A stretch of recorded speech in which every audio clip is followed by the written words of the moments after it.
고난을 겪을 때, 성도가 고난을 겪을 때 제목으로 말씀 증거합니다. 우리의 인생을 두고 여러분 다양한 표현들이 있습니다. 인생은 무엇과 같다, 이런 여러 가지 표현들이 있는데, 인생은 꽃과 같다라는 그런 글귀를 보았습니다. 뜨거운 햇빛에 홀로 서 있으며 비바람 다 맞으면서 그렇게 모진 세월을 겪을 때에 피어나는 꽃 한 송이와 같은 것이 인생이다라는 이런 글귀를 보면서요, 인생의 깊은 골짜기를 지나가며 모든 희노애락을 겪는 우리의 삶이기에 인생을 두고 꽃과 같다라는 그런 표현, 참 적절한 표현이 아닌가 그런 생각을 해보았습니다. 다윗은 그렇게 희노애락이 가득한 삶의 과정을 한마디로 사망의 음침한 골짜기라고 이렇게 표현을 하였습니다. 다윗이 더 위대하고 더 하나님 앞에 쓰임받는 왕이 될 수 있었던 이유는 바로 이 수많은 역경과 고난을 인생의 길에서 헤쳐나갈 수 있었기에, 그렇게 연단과 시련을 통해서 잘 다듬어졌기에 하나님 마음에 합한 사람이다라는 하나님의 칭찬과 격려와 인정을 받을 수 있지 않았나 그런 생각들을 해보아요. 저와 여러분 모두가 다 다윗과 같이 하나님 앞에 소중한 인생을 살아가고 있습니다. 누구인들 자신의 삶이 가치 없다, 의미 없다 말하겠습니까? 각자의 형편에서 모두가 다 자신의 삶이 귀하고 소중한 것을요. 그런 우리이기에 우리 삶 가운데 찾아오는 고난은 너무나도 힘겹고 어렵고, 그 고난으로 인해 우리가 겪는 그 괴로움, 어려움을 이루다 말로 표현할 수 없을 것이다, 그런 생각을 가져봅니다. 다시 말해서 인생의 행로에서 만나는 수많은 수고와 고통, 이것을 우리는 고난이다라고 표현을 합니다. 고난의 뜻이 바로 그러합니다. 수많은 수고와 고통, 어려움들을 통틀어서 고난이다라고 이렇게 정의를 하는데요, 특별히 오늘 말씀에서는 우리의 육신이 겪는 고난들에 대하여서 말씀하고 있는 부분들이 있습니다. 여러분 생각해보면 우리 육신의 문제로만 우리가 고난을 겪습니까? 여러분 그렇지 않습니다. 비단 육신의 문제만이 고난의 전부가 아닌 우리에겐 참 다양하고 너무나도 복잡한 고난의 주제들이 있습니다. 그러한 주제들 속에서 여러분 먼저는 이 고난의 정체를, 고난의 배경과 의미를 잘 알아야 되겠습니다. 왜 우리는 고난의 정체를 알고 고난의 그 상황 속에 매여 있는 것이 아니라 고난을 극복하는 삶을 살아가야 할까요? 여러분 먼저는 고난의 문제는 우선은 본인의 삶으로 인해서 오는 경우들이 있을 것입니다. 건강관리를 잘못해서 하는 그런 질병들의 문제, 마음을 다스리지 못해서 생기는 갈등이나 경제적으로 관리를 잘하지 못해서 생기는 그런 궁핍함들, 이런 것들, 자신의 삶으로 인하여서 찾아오는 고난의 문제들도 있을 것이에요. 하지만 여러분 비단 그렇지만 않지요. 열심히 성실하게 신실하게 살아감에도 불구하고 예상하지 못하는 그런 고난의 문제들이 우리에게 찾아오는 경우들이 있습니다. 갑자기 교통사고를 당하거나, 갑자기 잘 있었는데 갑자기 집에 불이 나거나, 이제 건강관리를 아무리 잘하고 아무리 식단 조절 잘하고 운동을 함에도 불구하고 그런 중에도 찾아오는 무거운 질병의 문제들, 이런 것처럼 참 많은 고난의 주제들이 있다는 것이에요. 불가항력적인 고난의 상황들이 있는데, 여러분 여기서 한 가지 의미를 더 생각하셔야 됩니다. 마귀가 주는 고난도 있다는 것이에요. 사단이 주는 유혹과 핍박과 넘어뜨리려는 고난의 주제들도 있다는 것입니다. 욥의 고난을 우리가 보면은 그러한 마귀가 주는 시험, 고난들을 생각할 수 있습니다. 그로 인해서 마귀의 시험으로 인해서 경제적인 문제, 가정의 문제, 질병의 문제까지 욥이 그 모든 고난을 겪어야만 했다는 것을 생각하면, 여러분 이 고난은요, 우리가 아무리 성실하게 신실하게 살아가도 우리에게 반드시 찾아올 수 있는 문제라는 것을 우리가 생각할 수 있다는 것이에요. 여러분 고난 중에 정답은 이미 우리가 다 알고 있습니다. 인내해야 되고, 더 기도해야 되고, 마침내 그 인내와 믿음으로 승리해야 되고, 이 많은 것들을 우리가 잘 알고 있지만 여러분 쉽습니까? 아니지요. 연륜이 있으시다 하여서 고난의 문제가 수월하며 연소하다고 해서 고난의 문제가 힘겹고 그렇지 않다는 것이죠. 여러분 고난 중에 기도해야 된다는 거 누가 모릅니까? 다 아시지 않습니까? 그렇지만 여러분 그 고난 중에 경험이 있으실 것인데, 고난 중에 기도하는 일 쉬우십니까? 쉽게 기도로 이어지시던가요? 그렇지 않습니다. 낙심과 절망으로 기도하는 그 의미를 잘 알지만 막상 엎드려 기도하려고 하니 참 이 복잡한 우리의 마음속에 입술과 마음이 열려지지 않는 우리의 경험들이 다 있으실 것이에요. 여러분 그렇지만 우리가 반드시 기억해야 됩니다.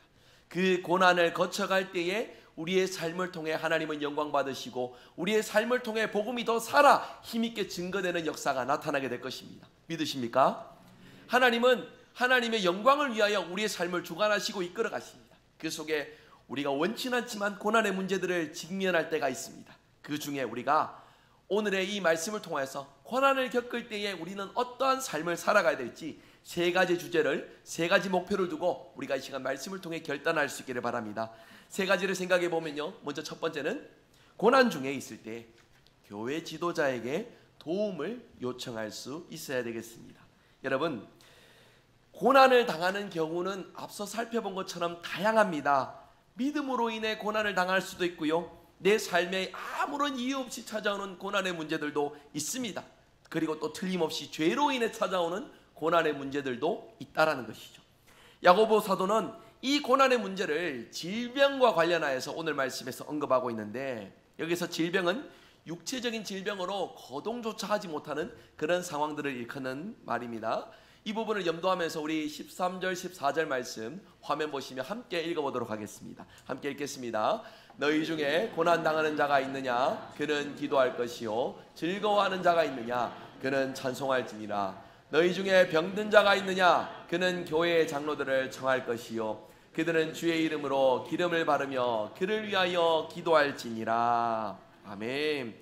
여러분, 고난 중에, 육체의 고통 중에 교회의 장로, 지도자를 청하여서 그 지도자를 통하여서 기도와 기름을 바르는 일들을 이루어라 라고 권면하고 있습니다. 이 구절을 읽으실 때 한 가지 의문이 따르지 않습니까? 장로들을 부르고, 지도자를 부르고 청하는 것도 알겠고 기도하는 것도 알겠는데 기름을 바르는 건 무엇이지 하는 의문들이 있으실 것이에요. 여러분, 질병으로 고통 중에 있는데 아니 의사를 먼저 부르는 게 아니라 왜 교회의 지도자를 불러서 기름을 바르라고 하느냐? 아마도 우선순위를 강조하고 있는 것으로 보여집니다. 의사를 초청하기 전에 하나님의 뜻으로 권면하고 어려움을 당할 때에 세속적인 방법으로 해결하려는 것 먼저 하기 전에 먼저 하나님의 뜻을 우선순위로 두는 것이 중요하다라는 그러한 권면인 것입니다. 많은 사람이 어려운 일을 당할 때에 세상적인 방법을 찾다가 모든 희망이 사라진 후에야 신앙으로 이 문제를 해결하려고 하는 노력들을 가지는 것, 저나 여러분이나 다 한 번쯤은 경험해 보셨을 법한 상황들일 것입니다. 여러분, 그렇기에 야고보 사도는 우리에게 이 말씀으로 권면하고 있습니다. 어려움 중일 때에 교회의 지도자를 찾아 신앙의 상담을 통하여 하나님의 뜻을 찾는 것을 우선순위에 두어라 라고 권면하고 있는 것이에요. 목회자가 목양을 한다라고 하는 것, 목양한다라는 표현을 여러분 다 아실 것입니다. 성도들을 돌보는 일을 목양한다라고 하는 것이죠. 하나님이 맡기신 주님의 몸된 교회의 양무리들을 말씀으로 돌보고 위로하고 권면하는 행위를 목양한다라고 이렇게 정의를 합니다. 그렇게 목사는 성도들의 형편과 처지를 부지런히 살필 수 있어야 되겠습니다. 그렇게 해서 성도들이 더욱더 평안한 삶을 누리며 희망이 사라지는 어려움에 머물러 있지 않도록 교회의 지도자가 적극적으로 성도들에게 찾아가고 그들을 위로하고 권면하여 하나님의 뜻을 함께 깨닫고 기도하는 일들을 이루어야 한다라는 이 말씀의 권면인 것이에요. 여러분, 이러한 일들이 매우 중요합니다. 목회적으로, 우리 교회적으로 매우 중요한 일입니다. 왜 그렇습니까? 어려운 일을 당하면은요, 그 어려운 일을 당할 때 당사자는 그 순간 그 자리에 멈춰 있을 수 있다는 거예요. 그 상황에 매몰되어서 일찍이 신앙의 경험과 지식의 충만함, 하나님 주신 은혜를 잘 알고 있음에도 그 어려움에 사로잡혀서 하나님을 느끼지 못하고 바라보지 못하고 기도하지 못하는 그 상황에 놓여 있을 수 있다라는 것입니다. 그렇게 그 문제 속에 함께 기도하며 하나님의 뜻을 함께 구할 수 있도록 목회자가, 교회의 지도자가 성도들을 위로하고 권면하는 목양을 이룰 것을 오늘 말씀은 우리에게 권면하고 있습니다. 여러분, 목사와의 대화 속에 물론 여러분 세상적인 어떤 사담들도 있고 개인적인 그런 대화들도 저와 여러분이 가질 수 있겠지만, 목사가 공적으로 목양을 하는 일에는 그 목사의 모든 언행과 심사 속에 하나님께서 무엇을 원하실지가 나타나야 하고 그 원하심을 통하여서 함께 기도하고 함께 위로하고 하나님의 뜻을 붙드는 일들을 이루어야 합니다. 교회가 건강하다는 것은 바로 이런 일들이 지속적으로 이루어질 때에, 지속적으로 이런 일들을 사모하고 적극적으로 목사의 신방을 청하는 경우들이 많아질 때에 교회는 더욱더 든든히 세워져 가고 건강해질 수 있다는 점을 여러분 꼭 기억하여 주시길 바랍니다. 물론 여러분들이 기도하시면서 하나님의 뜻을 헤아리실 수 있습니다. 말씀을 읽으며 여러분들 스스로가 하나님의 뜻을 깨달으실 수도 있습니다. 하지만 진리 안에서 우리가 믿기로 공적으로 하나님 맡겨주신 양무리들을 돌보기 위하여서 목사를 통해서 우리를 부르시고 인도하시는 하나님의 돌보심이 목사의 목양을 통하여 공적으로 이루어진다는 사실을 저와 여러분 공교회를 통해서 경험하고 믿고 고백할 수 있어야 되겠습니다. 여러분, 그렇기에 부족하지만 여러분들을 목양하기 위해서 보냄받은 여러분 저 김상규 담임 목사가 여러분들에게 가까이 다가가서 여러분들을 위로하고 섬기고픈 마음으로 노력하는 만큼 저의 노력과 함께 여러분들도 다가와 주셔야 돼요. 여러분들께서도 그 어려움이 있을 때에 어려움에만 계신 것이 아니라 기도를 요청하여 주시고 그리고 또 위로를 요청하여 주시고 그렇게 함께 서로 함께 울고 함께 웃는 속에 하나님께서 오늘 우리에게 무엇을 원하시는지를 함께 알아가고 함께 깨닫는 그러한 은혜를 저와 여러분 누릴 수 있기를 간절히 소망합니다. 여러분, 물론 저의 모든 면들을 생각해 볼 때 부족한 점들이 많습니다만 하나님께서 주시는 목회 사명 속에 목양을 하고 성도들을 위로하고 섬기는 일에 대충하는 마음으로 가지는 목사들은 제대로 된 목사라면 그런 목사 없을 겁니다. 하나님께서 맡겨주신 양무리를 소중히 여기면서 눈물과 정성으로 함께 하나님의 뜻을 권면하고 위로하고 할 때에 여러분 그 속에서 어려움 중에서도 우리를 위해 일하시고 역사하시는 하나님을 우리가 모두 함께 경험하게 될 줄 믿습니다. 이 일을 위해 부름받은 저를 위해서 기도해 주시고 그리고 또 이러한 일들이 지속적으로 우리 교회에 일어나서 우리의 영혼이 하나님께서 세워주신 든든한 반석 위에 세움받음을 경험할 수 있는 저와 여러분의 복된 삶이 되시기를 바랍니다. 여러분, 두 번째입니다. 오늘 말씀을 통해서 믿음의 기도를 드려야 한다라는 것을 고난을 겪을 때에도 우리가 항상 이 사실을 기억할 수 있기를 바랍니다. 13절에도 고난당하는 자가 있느냐 기도할 것이요 라고 말씀합니다. 14절에도 병든 자가 있느냐 주의 이름으로 기름을 바르며 그를 위하여 기도할지니라 말씀하고 있습니다. 기도할 때에 먼저 기름 바르라고 하는 거 여러분 그때 당시의 배경과 풍습에서 치료의 효과를 기대하며 기름을 바르는 행위들이 있었다라고 성경학자들은 이 부분에서 기술하고 있습니다. 그런데 단순히 이 부분에서 기름을 바르라고 하는 것은 풍습을 따르라는 것이 아니에요. 기름을 바르라고 하는 것은 하나님의 은혜, 성령의 임재를 사모하며 그 은혜를 간구하며 하나님 앞에 치유와 이적을 위하여서 기도하라라는 그런 뜻으로 이 권면을 전하고 있다는 사실을 저와 여러분 기억할 수 있어야 되겠습니다. 여러분, 이 부분에 중요한 것은 믿음의 기도입니다. 믿음으로 드리는 기도. 여기서 말하는 믿음은 먼저는 회복될 줄 아는 믿음, 회복될 것이다 여기는 그 믿음, 어려움 중에 있지만 반드시 하나님이 나를 도울 것이다 라는 그 믿음의 기도를 의미하고 있습니다. 우리 15절 16절 우리 화면 보시며 9절 한번 같이 읽어보겠습니다. 믿음의 기도는 병든 자를 구원하리니 주께서 그를 일으키시리라. 혹시 죄를 범하였을지라도 사심을 받으리라. 그러므로 너희 죄를 서로 고백하며 병이 낫기를 위하여 서로 기도하라. 의인의 간구는 역사하는 힘이 큼이니라. 아멘. 하나님께서 치유하시고 회복시킬 것을 믿으며 기도하라 라고 말씀하고 있습니다. 여기서 믿음의 기도와 의인의 간구는 같은 의미로 보는 것이 맞습니다. 믿음이 있는 사람이 곧 의인이기 때문에 그 의인의 간구에는 역사하는 힘이 큼이니라 라고 말씀하고 있어요. 여러분, 우리가 고난당할 때에 나의 고난뿐만이 아니라 우리 성도들의 이 찾아오는 힘겨운 그 고난의 문제에 믿음의 기도로서 하나님의 역사를 저와 여러분의 기도를 통해 이루어 가시는 우리 모든 성도들 되시기를 간절히 소망합니다. 여러분, 이러한 확신과 믿음이 있다면 그러한 믿음에서 드리는 기도는 틀림없이 힘이 있다라고 말씀하고 있어요. 능력이 있다라고 말씀하고 있습니다. 분명한 것은 이처럼 말씀에서 화가 나듯이 믿음의 기도는 역사하는 바가 크다라는 사실이에요. 여러분, 이에 대한 구체적인 성경의 증거들도 있습니다. 마가복음 5장 23절에 보면 회당장 야이로가 예수님 발 앞에 엎드려서 자신의 어린 딸을 살려달라고, 낫게 해달라고 간구하는 장면이 있습니다. 그 딸이 예수님을 통해서 치유된 사실을 우리가 볼 수 있게 되는데, 마가복음 5장 35절 36절 말씀 한번 같이 읽어볼까요? 같이 읽겠습니다. 아직 예수께서 말씀하실 때 회당장의 집에서 회당장에게 이르되 당신의 딸이 죽었나이다. 어찌하여 선생을 더 괴롭게 하나이까? 예수께서 그 하는 말을 곁에서 들으시고 회당장에게 이르시되 두려워하지 말고 믿기만 하라 하시고. 아멘. 두려워하지 말고 믿음의 기도, 믿음의 간구를 가지라고 주님 말씀하십니다. 그리고 이 말씀하시면서 주님이 41절 42절에 이렇게 선포를 하시는데요, 이 구절도 한번 같이 읽어볼까요? 같이 읽겠습니다.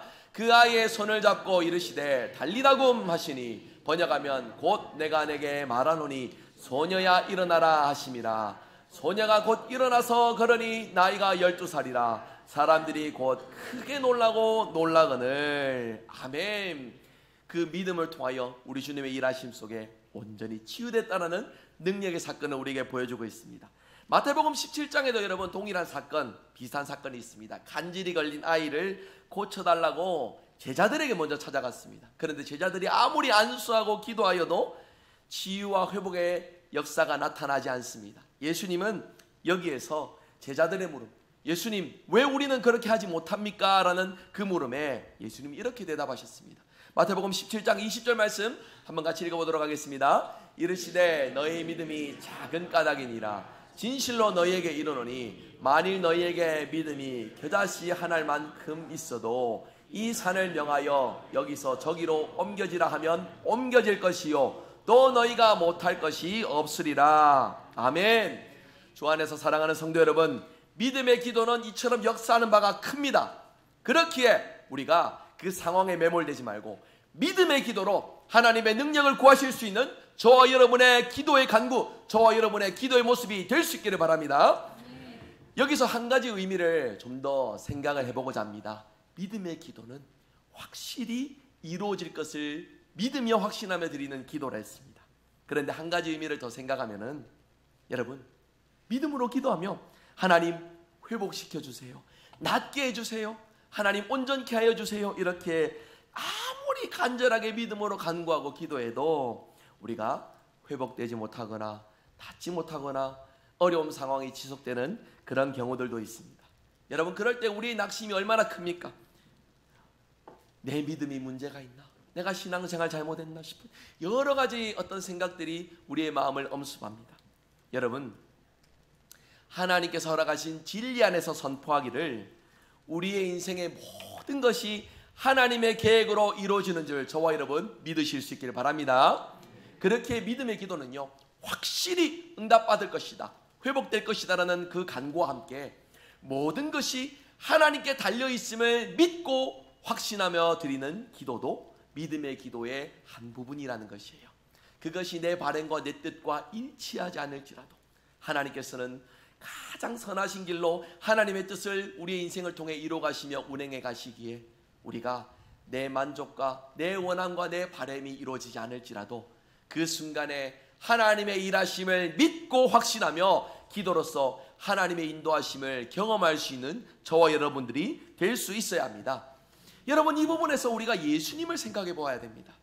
예수님, 이미 우리가 겪을 모진 고초와 인생의 고난과 죄로 인한 능력과 시련들을 우리 예수님께서 예수님의 삶으로 모든 것을 경험하시고 담당하셨습니다. 그렇기에 우리는 예수님을 향하여서 무엇을 고백합니까? 우리의 모든 것을 아시는 분, 우리의 입장도, 우리의 상함도, 우리의 고통도, 우리의 억울함도, 우리의 눌려있는 그 모든 것들도 우리 주님이 알고 계시다는 것을 믿잖아요. 여러분, 고통 중에 계실 때에 우리가 믿을 수 있는 것은 주님이 나의 모든 것을 알고 계신다는 것을 믿고 의지할 수 있어야 됩니다. 우리 모든 고통을, 모든 슬픔을 함께 알아주시고 그 고통의 자리에 우리와 함께 하시는 주님을 우리가 믿음의 기도를 통해서 경험하고 붙들어 나갈 수 있어야 된다는 것이에요. 저와 여러분의 삶, 성도들의 고난의 모든 제목들, 여러분 우리가 생각해 보면 모든 경우들이 다 안타깝고 속상합니다. 다 잘 되었으면 좋겠고 극복했으면 좋겠고 다 좋은 방향으로 이루어지기를 원할 것입니다. 그러나 성도 여러분, 모든 일을 우리의 지혜로는 이해할 수 없으나 우리의 마음으로는 받아들일 수 없으나 분명한 사실은 고통과 슬픔 중에도 믿음의 기도 속에 우리를 위로하시고 우리와 함께 하시길 원하시는 예수님을 우리가 경험하고 붙들을 수 있어야 된다는 사실이에요. 여러분, 그 은혜를 누리며 살아가는 저와 여러분 되시길 바랍니다. 내가 원하는 것들이 이루어지지 않을지라도 그 고통을 함께 경험하여 주시고 그 속에 나에게 위로와 소망이 되어주시는 우리 주님을 깊이 경험하며 주님과 동행하시는 저와 여러분 되시기를 간절히 소망합니다. 마지막 세 번째입니다. 시험에 든 자를 회복시키는 공동체. 성도가 고난을 겪을 때에 시험에 든 자를 회복시키는 교회 공동체가 되어야 합니다. 여러분 19절 20절 말씀을 한번 같이 읽어보실까요? 같이 읽겠습니다. 내 형제들아, 너희 중에 미혹되어 진리를 떠난 자들 누가 돌아서게 하면 알 것은 죄인을 미혹된 길에서 돌아서게 하는 자가 그의 영혼을 사망에서 구원할 것이며 허다한 죄를 덮을 것임이라. 아멘. 미혹하여 진리를 떠난 자들을 다시 돌아오게 하는 일들 매우 중요합니다. 왜냐하면 고난당한 성도를 위해 중보하는 일과 진리에서 벗어난 이들을 돌아오게 하는 일은 교회 공동체가 가져야 될 매우 중요한 동력과 함께하는 협력의 주제이기 때문인 것입니다. 특별히 진리에서 벗어난 사람들을 돌아오게 하는 일은 공동체가 서로 각자의 믿음으로 각계전투하고 서로 자기가 스스로 자기를 지키는 정도로만이 아니라 서로를 위하여서 동역하는 공동체라는 그러한 확실한 믿음의 증거인 것이에요. 나 홀로 믿음 생활 잘하는 것이 아니라 연약한 자를 돌보고 섬겨줄 줄 아는 것이 공동체적인 삶의 모습인 것이기 때문입니다. 초대교회 당시에 이런 일이 있었습니다. 유대교에서 기독교로 개종하여 믿음 생활 잘 이어가는데 보니까 초대교회는 너무나 남루해요. 제대로 된 건물에서 뭔가 회당에서 그럴싸한 예전과 전통으로 예배를 드리는 것이 아니라 가정에서 모여가지고 특별한 어떤 의식이나 행위들이나 이런 것들이 없으니 낙심하여서 다시 유대교로 돌아가는 그런 사람들도 있었습니다. 그리고 또 여러 가지 이단 사상에 현혹되고 미혹되어 잘못된 길에 접어들었던 그러한 성도들도 있었습니다. 여러분, 이러한 모습이 비단 초대교회만 있습니까? 아닙니다. 우리가 살아가고 있는 이 현대시대에도 종종 일어나고 있는 일입니다. 그래서 성도들이 신앙의 뿌리를 잘 내릴 수 있도록 목양하고 가르치고 교회가 공적으로 성도들을 훈련시켜가는 것들이 매우 중요합니다. 여러분, 여기서 한 가지, 왜 이들이 진리에서 벗어난 고난의 삶을 자초하며 살게 되었을까요? 다시 이 주제를 기억할 때에 원론적인 의미 다시 생각해야 됩니다. 미혹되었기 때문입니다. 미혹되었다라는 말이 외부에서 무언가 유혹하여서 이끌어갔다라는 의미들로서 생각되는데 어원은 이렇습니다. 헤매다, 방황하다, 길에서 벗어나다, 흔들리다라는 이런 의미가 담고 있어요. 그러니까 외부적으로 뭔가 유혹하여서 미혹당하는 경우들도 있겠지만 교회 공동체 내부에서도 나의 삶의 안에서도 이 미혹의 주제들, 나를 흔들게 하고 무언가 어려움으로 내모는 그런 경우들이 함께 존재한다는 것입니다. 여러분, 우리가 교회 밖의 거짓된 진리들은 충분히 변증할 수 있을 것입니다. 옳지 않은 믿음들에 대하여서는 우리가 경각심을 가질 수 있어야 되겠습니다. 그렇지만 제가 지금 오늘 말씀드리고 싶은 이 미혹의 주제는요, 교회 안에 있는, 공동체 안에 있는 그런 미혹의 주제는 없을까라는 생각들을 가져보고 싶다는 것이에요. 여러분, 교회 공동체 내부에는 이 미혹의 주제들이 없을까요? 만약에 있다면 여러분, 어떤 경우에서 미혹되는 일들, 흔들리고 길을 잃어버리는 경우들이 있을까요? 여러 가지 경우들이 있겠지만 제가 생각해 본 경우들은 이런 것들입니다.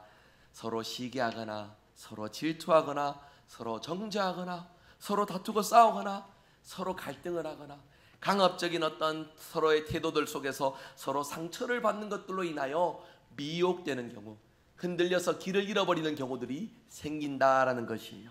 그래서 진리를 떠나 방황하는 그런 일들이 일어날 수 있다라는 것입니다. 여러분, 그렇기에 저는 미혹하다라는 말을 뒤로 하고 이제는 흔들린다라는 말을 앞세워서 말씀드리고 싶습니다. 여러분, 우리가 흔들리지 말아야 됩니다. 중심을 잘 잡아야 됩니다. 믿음으로 하나님께서 무엇을 원하시는지 어떠한 순간에도 분별하고 그 믿음의 삶을 저와 여러분이 모두 함께 살아갈 수 있어야 합니다. 믿음이 흔들리는 성도를 내가 보게 됩니까? 여러분, 다시 중심을 잡을 수 있도록 우리가 기도하고 함께 돌보아야 합니다. 목사도 공적으로 일을 담당하겠지만 함께 주 안에서 하나 된 형제요 자매인 우리 모두가 믿음에 흔들리는 그들을 위하여 위로하고 권면하고 기도하는 일들을 이루어가야 한다는 것입니다. 제가 아까 말씀드렸죠. 교회 밖의 미혹에 대해서는 충분히 변증하고 경계할 수 있습니다. 그러나 교회 안에서 생기는 이 미혹의 문제들, 흔들릴 수 있는 이 문제들, 여러분, 이 문제들을 우리가 어떻게 극복하며 이겨나갈 수 있겠습니까?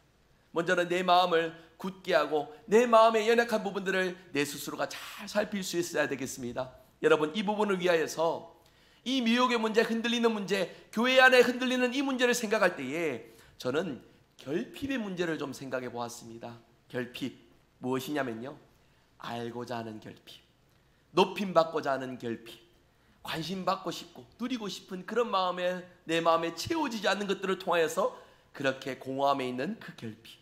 여러분, 그 마음에 있을 때에 작은 일들 하나로서 시기하고 질투하고 원망하고 불평하여 공동체로부터 진리로부터 멀어지게 되는 일들을 우리가 경험할 수 있다는 것이에요. 여러분, 제가 이 말씀을 드리며 강조하고 싶은 바는요, 우리의 어떤 됨됨이들이 아닙니다. 여러분, 제가 이 말씀을 드릴 때 강조하고픈 것은 마귀는요, 이러한 사실을 너무나 잘 압니다.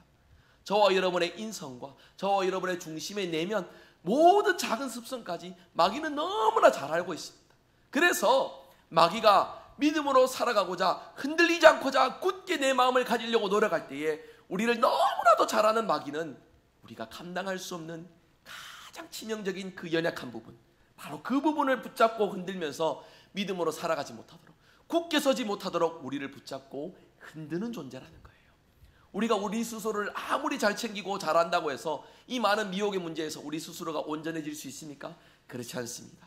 그렇기 때문에 이 부분을 잘 아는 마귀와 대적하기 위해서는 저와 여러분 한번 따라서 해보겠습니다. 우리 모두 예수님이 필요합니다. 정말 그렇게 여기십니까? 날마다 주님을 필요로 하며 살아가고 계십니까? 여러분, 충분히 내가 판단할 수 있습니다. 내가 결정할 수 있습니다. 내가 생각하고 마음에 담아놓을 수 있습니다. 그러나 그 부분에서 우리가 미혹되지 않으려면, 흔들리지 않으려면 그 순간 우리에게 필요한 것은 주님이 무엇을 원하실까요? 그 순간 우리 주님이 무엇을 원하실까 생각할 때에 여러분, 주님이 원하신다고 우리가 척척 다 이뤄갑니까? 아니지 않습니까? 그렇기 때문에 주님이 필요하다는 것입니다.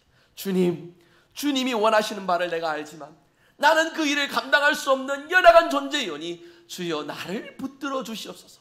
아침에 시작할 때부터 밤에 잠드는 그 순간, 모든 순간 주님이 필요하다는 사실을 기억하여 순간순간 찾아오는 나의 마음을 흔드는 그 많은 주제들에서 저와 여러분의 마음을 굳게 하고 지키며 날마다 승리하며 살아가는 저와 여러분 될 수 있기를 바랍니다. 공동체적으로는 여러분, 이 사실을 또 말씀드리고 싶어요. 사랑은요, 오늘 읽으셨던 20절 끝부분을 인용하여 말씀드립니다. 덮어주는 용기예요. 허다한 죄를 덮어주는 용기가 바로 사랑이지 않을까 생각을 해봅니다. 사랑한다라고 할 때 우리가 흔히 아름다운 감정, 함께할 때 즐겁고 행복한 감정들만을 생각할 것인데, 예수님을 통해서 우리가 경험한 사랑은 무엇입니까? 우리의 죄를 덮어주신 예수님의 사랑이에요. 우리의 허물을 덮어주셔서 죄로 인해 죽어마땅하나 하나님의 양자로서 의인으로서 살아가도록 우리를 인정해 주신 주님의 덮어주심, 그로 인하여서 저와 여러분 주님의 사랑을 경험하고 누리는 자들이 되었습니다. 이미 맛본 자들이란 것입니다. 그 사랑을 맛보았다면 우리는 어떻게 살아가야 되겠습니까? 공동체 안에서도요, 서로가 허다한 허물을 덮어주는 예수님의 사랑을 나타낼 수 있어야 돼요. 혹여나 연약한 모습으로 실족하는, 방황하는 모습들이 있다면 그것이 옳은지 맞는지 시시비비를 가리기 이전에 없어도 있는 것처럼 인정해주고 있어도 없는 것처럼 덮어줄 줄 아는 허다한 허물을 덮어주는 그 사랑, 여러분 잘 기억하십시오. 이미 그 사랑을 저와 여러분 예수님을 통해 경험한 자들입니다. 믿으십니까? 그 사랑을 우리 교회 안에서 꽃 피우고 이룰 수 있는 저와 여러분의 모습이 될 수 있길 바랍니다. 서로 돕고 협력하여 그렇게 서로 사랑하고 덮어준다면은 틀림없이 우리 하나님 기뻐하시며 우리 공동체는 더욱더 든든히 세워가게 될 줄 믿습니다. 흔들리는 요소들이 있을지라도 흔들리지 않고 믿음으로 승리하는 일들을 교회 안에서 맛보고 믿음의 승리를 성취하고 이룰 수 있다는 것이에요. 그렇게 주 안에서 하나 된 우리 모든 성도들이 그 사랑으로 서로 돕고 협력하여 공동체를 든든히 세워가시는 저와 여러분 되시기를 주님의 이름으로 부탁드립니다. 오늘 말씀 뵙겠습니다. 사랑하는 성도 여러분, 우리가 살아가면서 정말 만나고 싶지 않은 불청객이 바로 고난이 아닐까요? 고난의 삶은요, 무엇보다 하나님을 느끼지 못하게끔 만듭니다. 그 자리에 머물고 있어서 모든 문제 속에 모든 것을 내팽겨치고 싶은 그런 마음으로 우리를 계속 내몰아요. 여러분, 이런 고난이 경제적인 문제로 올 수도 있습니다. 건강의 문제로도 올 수 있습니다. 마음의 문제, 가정의 문제, 영적인 문제, 다양한 문제로 올 수 있습니다. 이런 고난의 문제가 찾아올 때에 오늘 말씀으로 권면하기를 교회의 지도자를 총하여 하나님의 뜻을 함께 기도하고 알아가자라는 것이에요. 여러분, 이것이 이 공적인 돌봄이 우리 신앙의 우선순위로 자리매김할 수 있기를 바랍니다. 그리고 또 기도를 통해 하나님의 일하심을 우리가 경험할 수 있어야 되겠습니다. 믿음의 기도는 역사하는 바가 큽니다. 엘리야가 그 연약한 성정에도 하나님 앞에 믿음으로 기도하였더니 가뭄을 허락하셨다가 하나님께서 다시 비를 허락하셔서 하나님의 능력으로서 그 믿음의 기도가 이루어졌음을 오늘 말씀 통해 나타내고 보여주고 있습니다. 여러분, 이처럼 우리의 기도를 통해 오늘날 이 시대에 하나님의 역사를 경험하는 저와 여러분 될 수 있기를 간절히 소망합니다. 그리고 시험에 들고 연약함에 빠져있는 성도들 사랑으로 덮어주고 위로하여 주어 주님의 사랑으로 다시 세움받는 은혜를 이루는 우리 교회가 될 수 있기 바랍니다. 이러한 야고보의 권면을 통하여 여러분, 이 고난, 사망의 음침한 골짜기를 헤매는 우리의 인생이지만 그 가운데서도 우리를 붙드시는 우리 예수님을 경험하는 저와 여러분의 삶과 우리 교회 공동체가 될 수 있기를 바랍니다. 이를 위해 다시 한 번 더 선포합니다. 우리 모두는 주님을 필요로 해야 합니다. 나의 힘으로 살아가는 인생이 아닙니다. 내 능력으로 감당하는 것이 아닙니다. 예수님이 주시는 은혜로 이 일들을 감당해 갈 수 있어야 됩니다. 주님을 필요로 하는 저와 여러분 될 수 있기를 바랍니다. 간절히 원하며 소망할 때에 우리의 마음을, 우리의 삶을 붙들어 주시는 주님의 그 아름다운 십자가 사랑의 손길을 경험하시는 저와 여러분 되시기를 주 예수 그리스도의 이름으로 축복합니다. 아멘. 우리 말씀을 경험하며 함께 찬양하기 원합니다. 이미 우리는 그 사랑을 경험한 자들입니다. 이미 우리는 그 사랑을 경험했기에 주님을 필요로 하고 의지하는 삶을 살아가고 있습니다. 그러나 한순간도 놓치지 않고 주님을 붙들 수 있도록 주여 나를 더욱더 귀하게 여겨주시고 나와 함께하여 주시고 은혜로 나를 인도하여 주시옵소서. 십자가 그 사랑 내가 떠나지 않고 주님 앞에 살아가기를 소망하오니 은혜 베풀어 주시옵소서. 우리 함께 찬양하기 원합니다.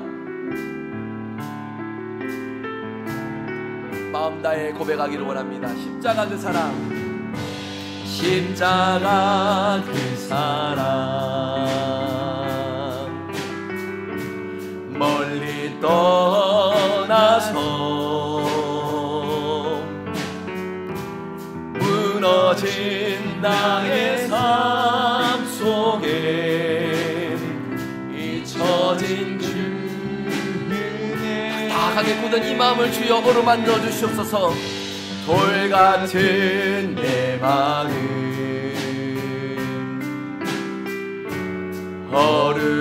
어루만지사 다시 일으켜 세우신 우리 주님만을 사랑하길 원합니다. 다시 일으켜 세우신 주를 사랑하며 그 손들과 함께 고백합니다. 주 나를 보호하시고 주 나를 보호하시고 날 붙드시니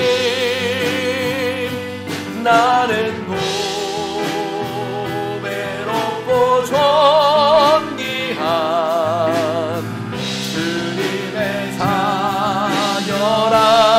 주 너를 보호하시고 주 너를 보호하시고